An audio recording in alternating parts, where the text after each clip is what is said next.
Mr. Superintendent and Ms. Allen and distinguished board, thank you for allowing me to come here. I want you to know that I come here today with a contrite heart and a gentle spirit, and I'm here just to make sure before we pass this policy about closed campus versus open that I feel I can sleep that we've heard exactly what we need to hear. I won't try to be a smart aleck, and I won't talk down to anyone, and I won't make condescending remarks. And I want to just say that Mr. McAllister's office has always been open to me since I started work from him in 1998 at Jenks. And I appreciate being here. To qualify myself, I'm going to speak on truancy attendance and the connection to school security. And to qualify myself to speak on this subject, in 1999 I was commissioned to begin work on the research for building a truancy court for this district, as well as a support program that we originated called TRAC, Truancy Reduction Action Coalition. As we began to do that work and do that research, the lawmen that we were going to ask to help us and the judges wanted to know not only numbers about truant children, how many we had, they also wanted to know causation. They wanted to know why these kids were truant, what was going on. As I told Mr. McAllister in the first presentation in the audience, what we found is truancy by any child is a cry for help. And if we don't do something about it and abate truancy, it can spread like wildfire and cause a lot of problems that as laymen we might not think about. So I want to share with you, and I want to start out with facts, and I hate to read to you a little bit, but I'm going to have to just a bit because I want to make sure we get these facts right. Now, absent yesterday in the Bay County school system were 944 children. Unexcused were 450, and excused were 494. Now that is a bit misleading in its way. It could be exactly almost double of that because this is the entire day, let's say 6 periods or 5 periods. We have a lot of absences during, say, for instance, lunchtime or various and sundry other periods during the day, and if a child misses that, then we have another figure. And I'm just going to go back to data from earlier research. In 2001, it was about 2,000 kids a day, and 1/3 of those children were absent without excuse. Now, as we're looking at this, we add students from 4 major campuses at lunch. Then in the spring, we also add to that mix about the same time every day, senior free period. Now we have a mix of normal children. When I say normal, I mean children out with excuse, suspended kids, truant kids, and a criminal element out there. Let's now add a 2-ton bum called a car, complete with cell phones, time restraints, exposure to drugs and alcohol, gangs, and plain old kids being kids. Now in the springtime, let's also add from about early February on, let's add visiting spring break children who will intermingle with these children on the streets, thus creating an even larger numbers of unsupervised, unmonitored children in perilous times at best. As we listen to the news, we are made aware every day that we must secure our schools. Yet, as we well know, that can't happen with open campuses. The question, will we be proactive, and will we move and make a move, or will we wait for tragedy to force our hands? What's the connection, you might ask? Our U.S. Department of Juvenile Justice, and in a paper written by Judge Joan Bauer of Louisville Family Court, each year's class of dropouts will over a lifetime cost the nation $260 billion in lost earnings, foregone taxes. The Department of Justice also has concluded that one child who leaves school to become an adult criminal offender or drug user will cost $2.3 million over his lifetime. In Rhode Island, 94% of all juvenile offenders have been truant. 75% of our nation's inmates, and this is profound, cannot read nor write. Truancy has been identified as the greatest disciplinary problem in Bay District schools. This was said at a roundtable by former superintendent, a roundtable on security. There's a lot of talk of violence in our nation, and I think we all know that Bay County is a miniaturization of New York and Chicago and the like. Mike Gavlat, 1998. Kids get involved in bad things when they're not in school. Guy Tunnell, 1998, at this same forum. 1998, skipping on and off campus is our biggest issue. 1/3 of all discipline problems come from kids who are not in class. A critical component of learning is well-disciplined, safe, and secure campuses. Frank Brogan, former Education Commissioner in Florida. As I put my research together, I just titled the thing Mayberry and started an ongoing paper. It was called It's Not Mayberry Anymore. And while writing this paper and being a bit of a coward, not coming forward soon enough, we lost a child. And I'm not being over dramatic about that. It's just tormented me. I've worried about that. We don't want that to happen again. We've had four or five wrecks. We had kids smuggled out in the trunk of a car yesterday or the day before at Rutherford High School, trying to get to open lunch. And, we're just fortunate that those accidents that have happened lately didn't cost us life and limb, or we didn't involve life and limb, excuse me. While riding, we have an incident of kids smuggled out in trunks happened yesterday, and later the year that we started doing this investigation, a practice called Senior Free was discovered. It was discovered and brought to me by the sheriff's office by a parent whose child had been arrested on larceny while on Senior Free period. She didn't know it, so we went from Senior Free like we were having it, and we required a parent's signature. That same day that I discovered Senior Free through these calls from the sheriff and the parents, Mr. Meadows, our state's attorney, came out to us, to this boardroom, and he told us, he said, people, this is not the 1960s anymore, in the 70s. He said, these streets are dangerous. He told us that in a very eloquent fashion, and he had several law officers and his assistants with him that day. And the main thing they told us, they said the main fodder of these gangs and these people that do bad things or solicit our children into bad things, not only gangs, said their main fodder is unsupervised, unmonitored children with time on their hands. We reacted by making Senior Free a board policy, and more kids were let out an entire semester instead of a few weeks. We held a workshop, and we also left lunch open that year. Now, I'm here under the guise of in loco parentis. As a teacher in the state of Florida, I took an oath. If I see something on SAFE, whether it be Sunday morning or Monday afternoon in a school classroom or Sunday afternoon at the park, if it involves a child of this school system, I must report it, or I could be held liable. Since 1989, I have been wanting to tell this story, and I wondered how in the world would I be able to tell. In 1989, when I discovered some of these things going on with our children, I couldn't tell it. People wouldn't listen. People are listening now. And in the workshop last week, right out of the mouth of babes, and my lovely assistant, I'm going to get you to put that up there for me. Right out of the mouth of babes, a child stood up right here at this microphone. Here's what she said. She said, I don't see why you're so concerned about us going off campus. She said, I can get drugs at Mosley High School, or my high school. She says, I can see assault and battery. She said, kids bring alcohol and water bottles right on my campus. She said, I've seen assault with a deadly weapon. Ladies and gentlemen, may I submit to you that child is not over-exaggerating. And if you will look up here, commissioned by the governor of the state of Florida, a survey of Bay County children, a multi-agency survey commissioned by the governor, DCF, Department of Health, Project Safe Child, for the year of 2006. 1 in 4 children surveyed middle to high school admitted being drunk or high at our schools. 48% of high school kids admitted to using alcohol. 29% to binge drinking.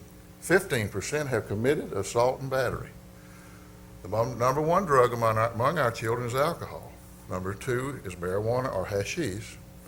Number 3 is prescription drugs. 1.3 of our students surveyed have brought a handgun to school.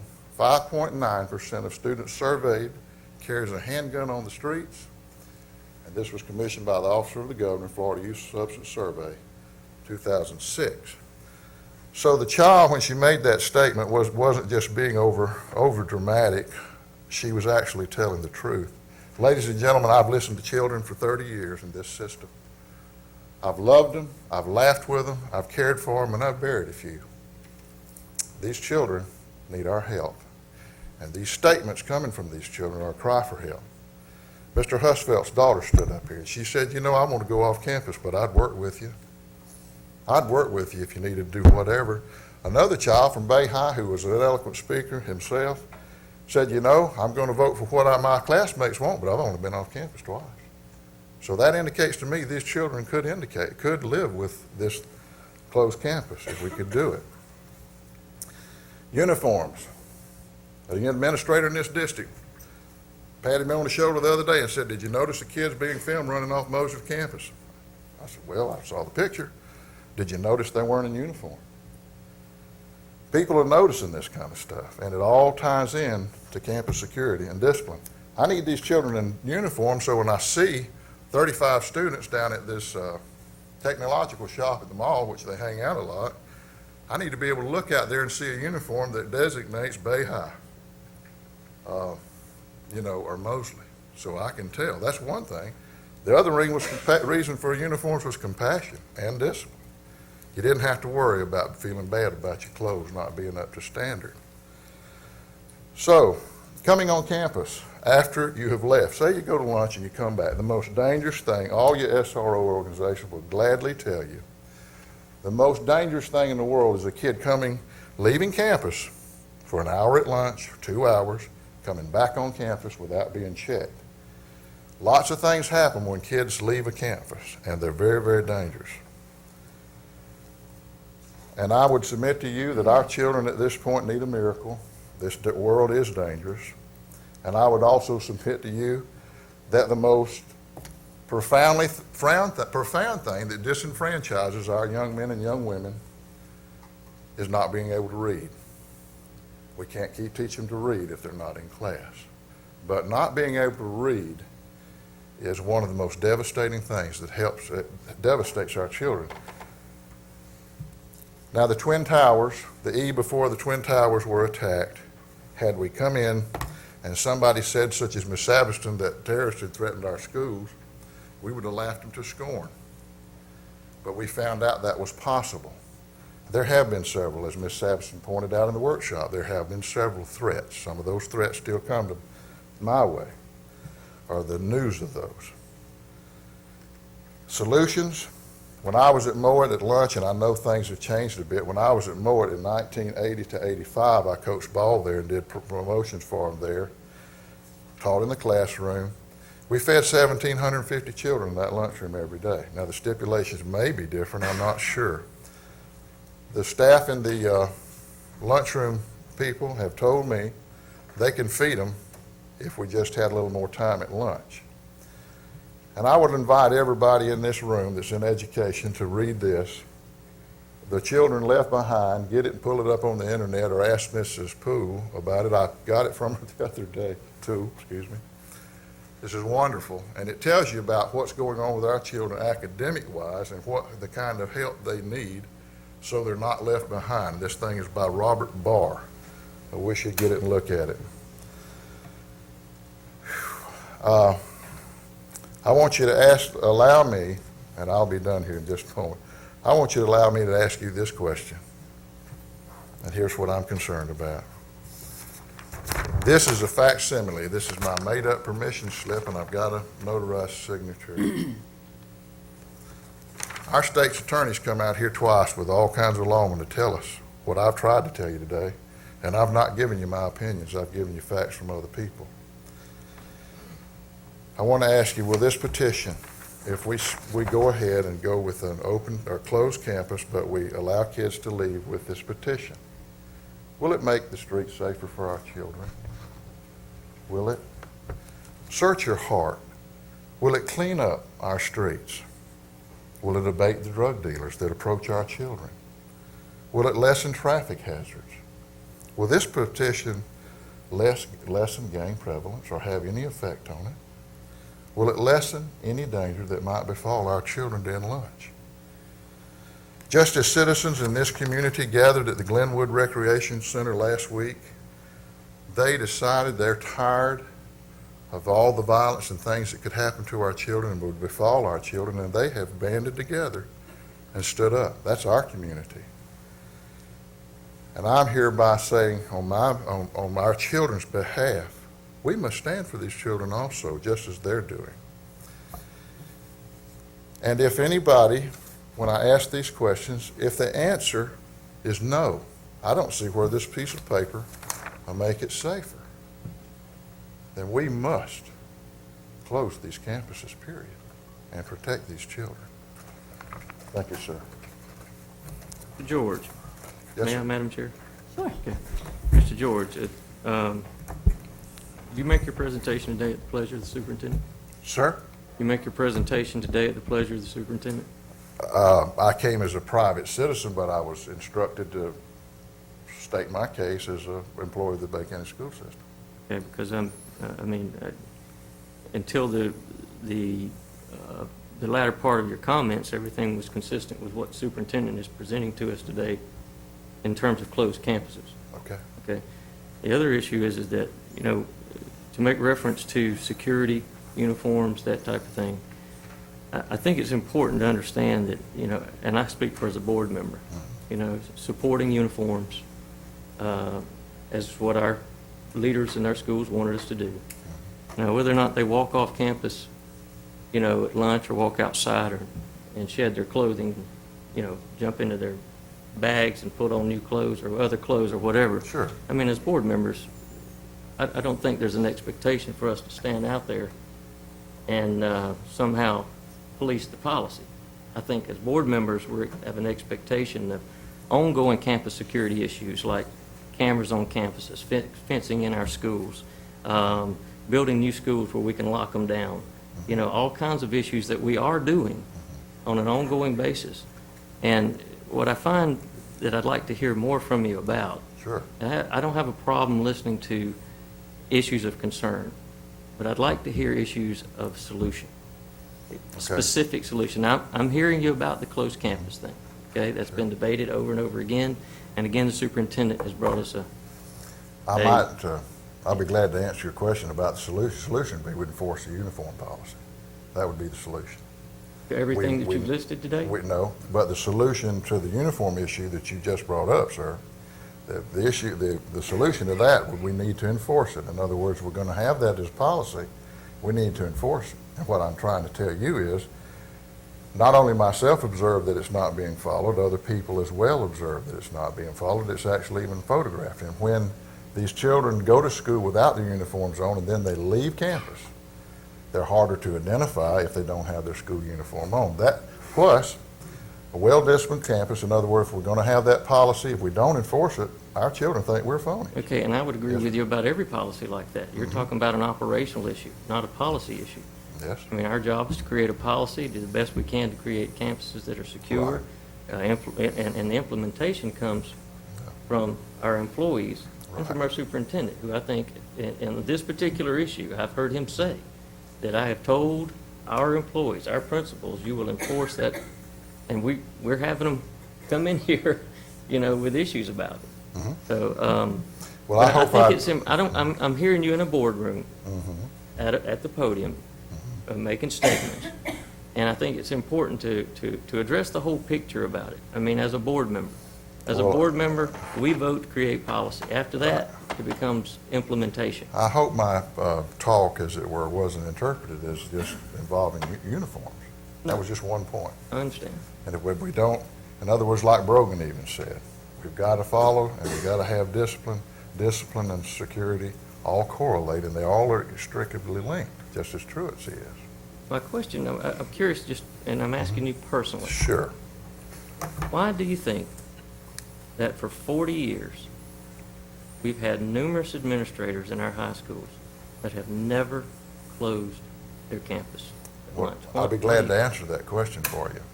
The reason we've had it is because this world has changed probably more profoundly in the last 10 years than in the history of man. This world is dangerous, Mr. McFadder, and we've got to recognize that fact if we're going to get out here and help our children. We can't come up with solutions if we don't recognize a problem. And that, respectfully, sir, is why we have got to wake up and get out here and get active, just as these other people are beginning to realize in this town, our neighbors are realizing it. That would be my answer to that. Well, but that statement says to me that our administrators are either not competent to understand the issues of our day, Yes, sir. or they're not, or they're just not conscious of safety issues, and I just don't believe that. I Well, believe our people are some of the finest administrators anywhere to be found, and I tell you, I have children. Yeah. I lean on them to know to do their job, and I'm not disagreeing with you, Yes, but sir. I'm just saying that's a question. well, I'm not here to question the integrity or character or the ability of any administrator. I am saying that these are the problems, and there's been no personal attack on any administrator as not being able to do their job. Sometimes, though, we need to go to the people on the streets, the people in the gutter, as it were, and ask them, because they might know a little more on some issues than others would. When the state's attorney comes out here and tells you more eloquently and much more than I have, then I think we might ought to pay attention to him. He's the head law enforcement officer of this great county, this district. As far as the little child, people have mentioned to me, they said, well, just suppose, what does that mean if the campuses are dangerous? Or is the campus really that dangerous? What's the big deal? And I said to them, now, if the campus is that dangerous, how much more so do you think those streets you're sending them to are? And we can't protect these children from time the bell rings at the end of the day till bedtime, and we can't protect them when they leave. We have an opportunity here today to protect the children that are in our care from 8 o'clock, let's say, to 3. Never again does another child have to die at lunchtime, or another accident, or another set of kids being smuggled off campus in the trunk of a car because campuses are open and they want to go when they're in the 10th and 9th grade.